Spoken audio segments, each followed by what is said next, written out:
सोचता है कि मैं सत्संग में जाता हूँ, सेवा में जाता हूँ, मुझे कष्ट मिलते हैं।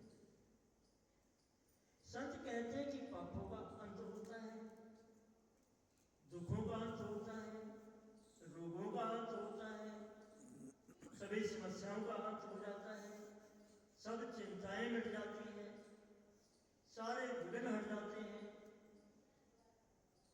सब बुरी सोचें समाप्त हो जाती हैं, सब बुरे विचारों का अंत हो जाता है। लेकिन हम जब भी जाते हैं तो हमारे कष्ट बढ़ते हैं, हमें दुख प्राप्त होता है, हमें नुकसान होता है,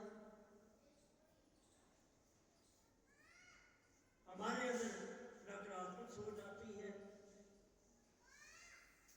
और कहता है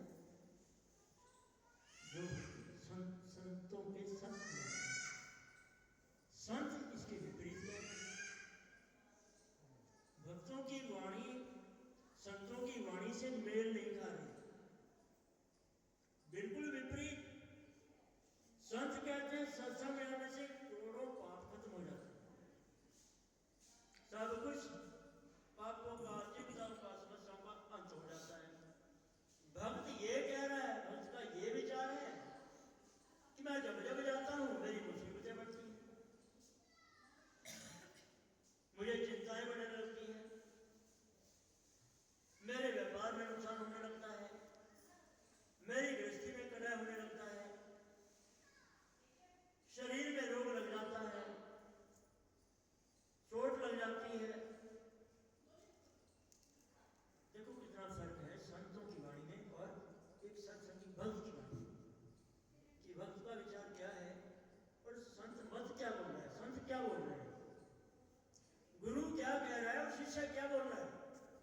दोनों के विचारों में मतभेद है। शिष्य तुरंत की बात को देखता है, अपनी बुद्धि के अनुसार वो सही कह रहा है, वो वर्तमान समय सामने के समय को देख रहा है। गुरुजी कहते थे कि बेटा हमें आंखों से सामने का दृश्य तो दिखता है, पीछे का दृश्य नहीं दिखता। हमारे पीछे क्या है ये मुझे नजर नहीं आ रहा, सामने क्या है मैं देख रहा हूं, क्योंकि हमारी दृष्टि सामने है, पीछे नहीं है। पीछे देखने के लिए कोई और आंख चाहिए, बस यही फर्क है। भक्त जो है वो वर्तमान को देख रहा है, वर्तमान में कोई नुकसान हो गया, वर्तमान में कोई दुर्घटना हो गई, वर्तमान में कोई रोग लग गया, वर्तमान में कोई बिगड़ गया कार्य, वर्तमान में क्लेश हो गया, इसको देख रहा है और इसी के अनुसार सत्संग का आकलन किया जा रहा है कि सत्संग में जाता हूं तो मेरे साथ ये होता है, कर्ज बढ़ रहा है, मर्ज बढ़ रहा है। ये क्यों सोच रहा है कि सामने का दृश्य देख रहा है। मैं नहीं कह रहा, ये संत कह रहे हैं, हमारे ग्रंथ कह रहे हैं, संत मत बोल रहे हैं कि हमें सामने का दृश्य नजर आता है लेकिन पीछे का नहीं। आज तो दिख रहा है लेकिन पीछे हमने क्या किया ये तो हमारी नजर में नहीं, कि पूर्व जन्म में, उससे पूर्व में, उससे पूर्व में, ये तो जानकारी नहीं। आज सामने क्या हो रहा है, हम किस और जा रहे हैं मुझे पता है। संत मत ये कह रहा है कि कर्म हमारा पीछा नहीं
पीछा नहीं छोड़ूंगा जब तक उसका फल नहीं ढूंढ लेता।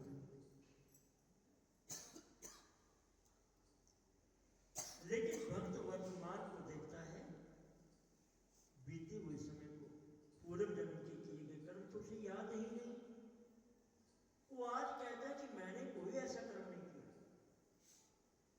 मैंने तो कभी गिल्ले गोए के ऊपर पैर नहीं रखा। पाप करना तो दूर की बात है, पाप करना के बारे में सोचा ही नहीं मैंने, पर मेरे साथ ऐसा क्यों? अक्सर भक्तों के ये सवाल होते हैं, मन में ये प्रश्न पैदा होते हैं, अपने अंदर ही पैदा होते रहते हैं, पर खुद ही मन जवाब देता रहता है। मन ही प्रश्न करता है, मन ही खुद जवाब देता है उसका। मन ने सवाल किया, मन ने ही जवाब दिया। बोलो ना, वो सवाल से ही ना वो उत्तर से। मन कब से ही प्रश्न करता है, मन ने प्रश्न भी गलत करना, उसका जवाब भी गलत देना,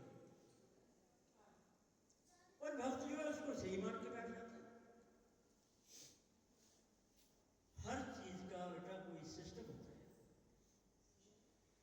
सिस्टम के बगैर ये तो है नहीं कि जादू की छड़ी है, जादू की छड़ी घुमा दो, हो गए मदारी की तरह, निकाल दिया डब्बे में से सब कुछ। भाई किसी को मर्ज है तो उस मर्ज को दूर करने का सिस्टम है ना, उसका इलाज करोगे तो मर्ज दूर होगा, सही इलाज करोगे तो मर्ज हट जाएगा।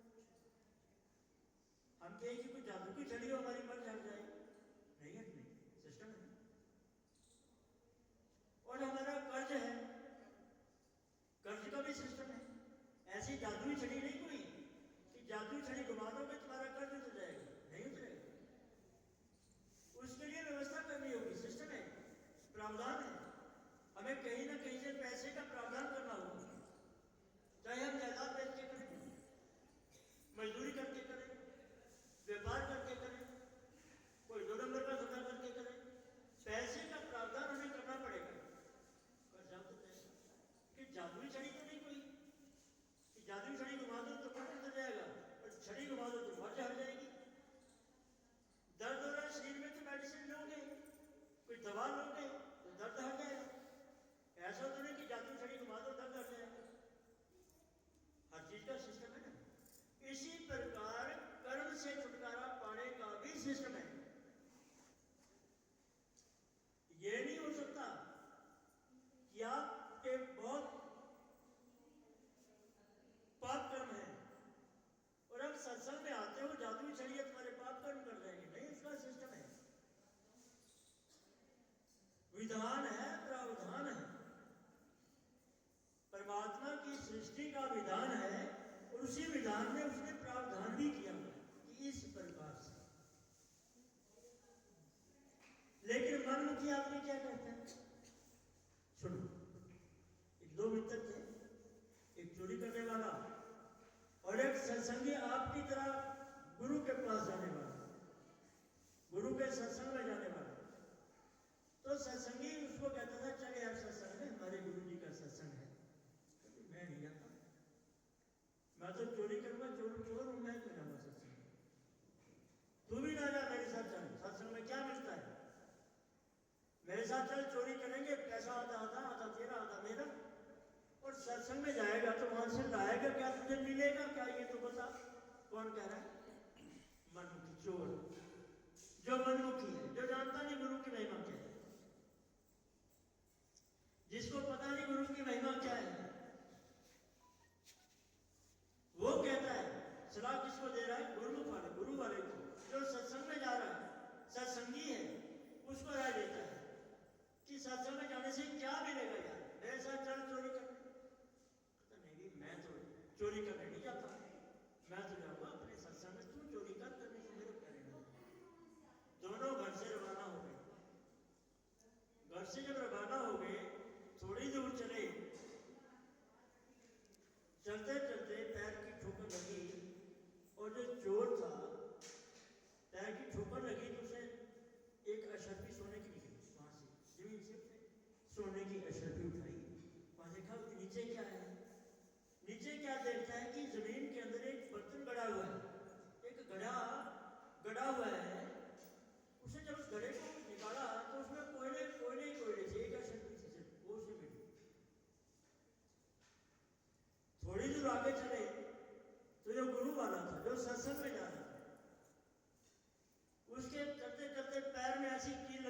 पार हो गई,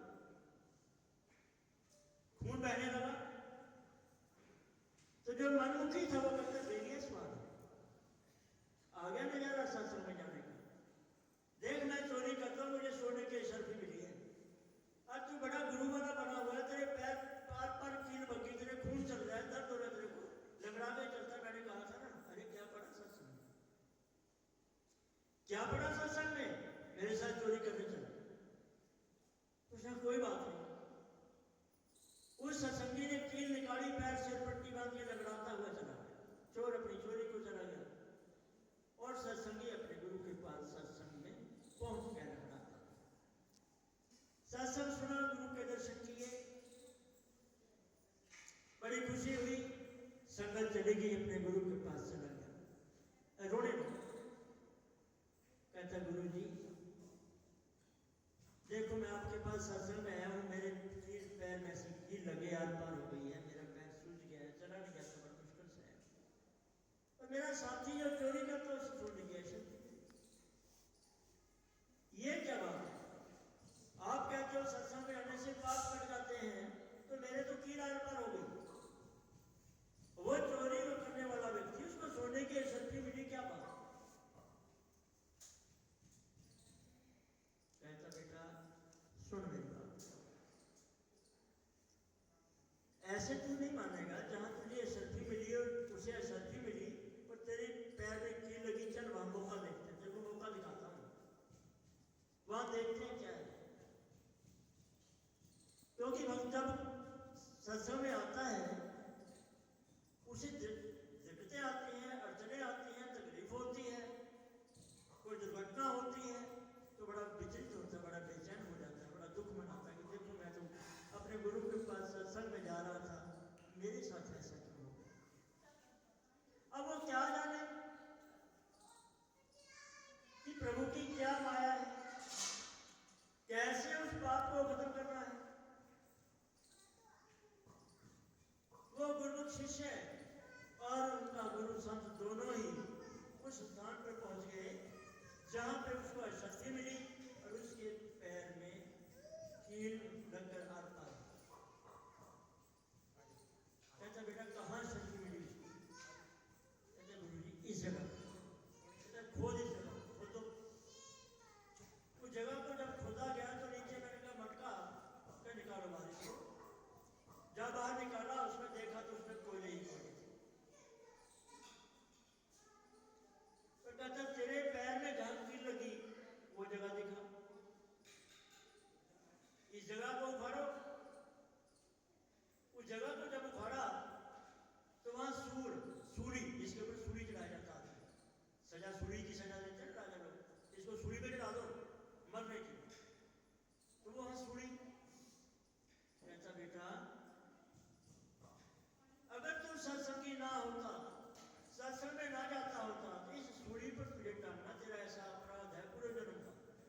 तुझे सूली पे टांगा जाता, तेरी जिंदगी की लीला खत्म हो जाती, तेरी मौत हो जाती है। तेरे सत्संग में जाने से उस सूली को मैंने सूल में बदल दिया, तेरे पैर को सूल लगी है, तेरे पैर को सिर्फ सूल लगी है। अगर तू सत्संग में न जाता होता तो बेटा इस जगह तू सूली पर टांगा जाता। तेरे लिए ये सूली तैयार थी क्योंकि तूने पिछले जन्म में ऐसा अपराध किया हुआ है जिसकी सजा सूली, तेरी जान की बाजी थी है। लेकिन तू सत्संग में जा रहा था, मेरे पास आ रहा था, इसलिए मैंने उस सूली की सजा को सूल में बदल दिया। और तेरा ये साथी जिसको तू कह रहा कि सोने की अशर्फी मिली, जो कह रहा था जरिया स्वाद है, हो जा सत्संग में,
आके वो चोर बन गया, बुरी संगत में पड़ गया, संतों की संगत से दूर हो गया, कभी नाम नहीं जपा, कभी सत्संग नहीं सुना, कभी कीर्तन नहीं किया, कुछ नहीं किया, उसकी बदौलत पिछले जन्म के दान की बदौलत ये जो मटका हमने निकाला, जो कोयले से भरा पड़ा है, ये सारा शर्फियों से भरा हुआ था।